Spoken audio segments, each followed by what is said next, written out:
Domani alle 15 a Sant'Elena la sfida a salvezza contro il Cagliari nella 17ª giornata del campionato di Serie A, ma il Venezia Football Club scende in campo anche per un'altra importante iniziativa di solidarietà e amore per gli animali da compagnia.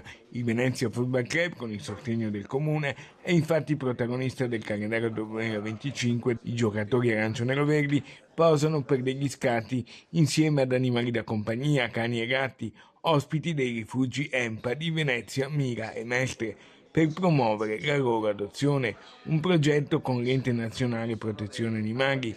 Quanto raccolto dalla vendita del calendario 2025 andrà a sostenere l'attività del reparto di pediatria dell'ospedale Arangelo di Mestre per i bambini e anche l'attività di EMPA che offre rifugio agli animali abbandonati. L'iniziativa è stata fortemente voluta dal general manager del Venezia Football Club, Filippo Antonelli. I campioni del Venezia Calcio si mettono a disposizione, diciamo, per questa iniziativa fatta assieme all'EMPA e fondi devoluti alla pediatria dell'ospedale dell'Angelo, una bella iniziativa. Dopo 7 edizioni è giusto che una società importante come Venezia FC sia presente nei nostri calendari.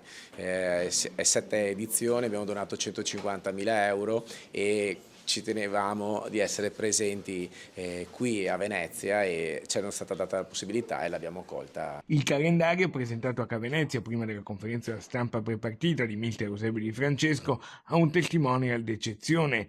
Ecco a voi Smart che cerca una famiglia. Abbiamo dei cani bellissimi, dei gatti bellissimi che cercano adozione, soprattutto nel canile del rifugio del comune di Venezia, a Forte Marghera, nell'Oasi Felina. Parliamo di adottare nei nostri rifugi con un percorso che segue la famiglia, che insegna a rispettare le regole delle buone adozioni.